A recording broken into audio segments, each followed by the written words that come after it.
What up, YouTube? We back in the building, man. We ain't even gonna play around. I ain't even gonna play around with y'all and sit here and do a whole intro and all that stuff. We gonna get straight to the nitty gritty, dog. Actually, I gotta do an intro, man. It's your boy Goods, Big Zo TV. Make sure you like and subscribe. Now let's get to it, man. If you haven't been following, I know you see what's going on. There's so much unfolding, so much speculation when it comes to Drake, right? There's so many things out there, man. People saying Drake into dogs. People saying Drake abusing the disabled or doing some freaky ass nigga, he a 69 God. Freaky ass nigga, he a 69 God. Hey, run for your life. Man, listen, man. It's all over the place. And it's all on Drake jacket right now, man. And it's like, bro, what do we even do with this info, dog? It's like, yo, there's so much info coming in about Drake. I wouldn't be surprised if Drake on the island right now just hiding out saying, yo, I don't want to deal with none of this, because I wouldn't want to deal with it either, dog. It's just a whole bunch going on right now, man. And the latest, let's tackle this Christopher Alvarez thing, man. If you don't know who Christopher Alvarez is, man, I'm gonna put you up on game, dog. Christopher Alvarez is a journalist, man. He's a journalist. He is a disabled journalist at that. So there's some challenges with him, but nevertheless, he's a journalist. Now, if you don't remember, this is what you saw in that video, in that still shot that was released, right? Y'all remember the still shot? In that still shot, this is who you saw in that still shot. Now, a lot of people were speculating because everybody was like, what is Drake doing at 3 a.m. with this guy in the lobby at the Mark Hotel? Creepy, right?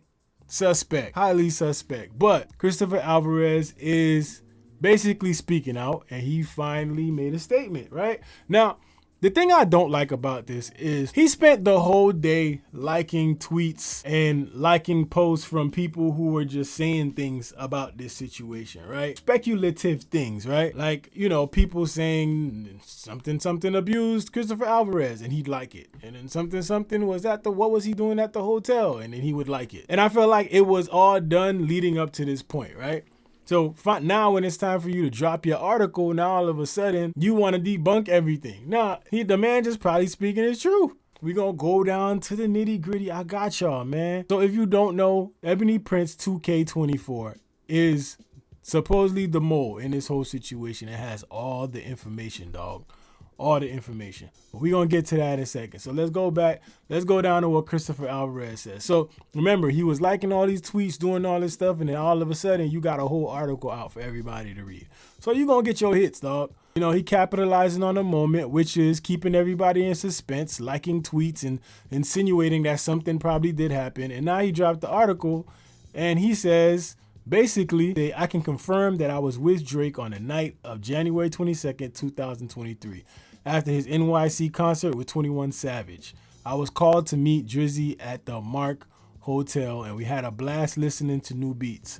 I'm not in a position to talk about his character outside of our meetings, but I can say that I was not violated in any way.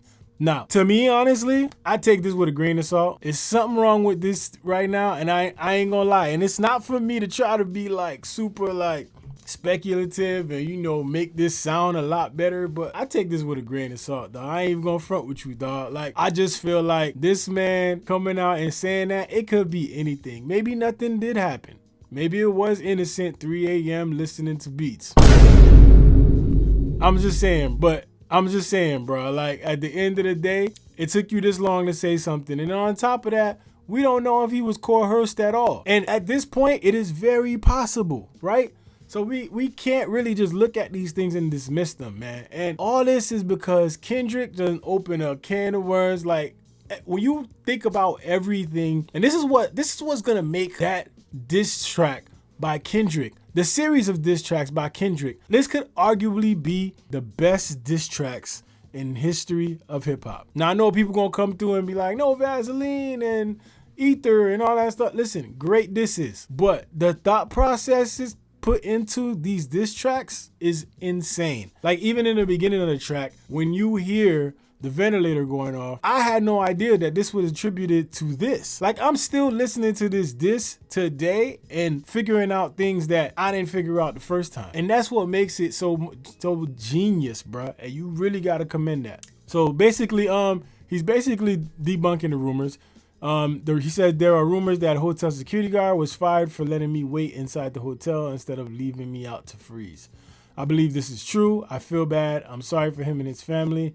Good people doing good things out of kindness of their heart should not be condemned. The Mark Hotel should reassess who they put at the top of the chain. The Brooklyn Eagle has reached out to Mark Hotel for comment, blah, blah, blah. So he said, I've been getting a lot of spam, phone calls, texts, and social media messages saying that I'm the snitch in this beef, and I accepted hush money from Drake, and that's somehow in on the plan because I follow underage high school girl. What? All right, listen, whatever, man. Christopher Alvarez has said nothing happened. He wasn't violated. So whatever, man. It is what it is. We don't know if he's been compromised or not, or maybe he's just telling the truth. We just won't know.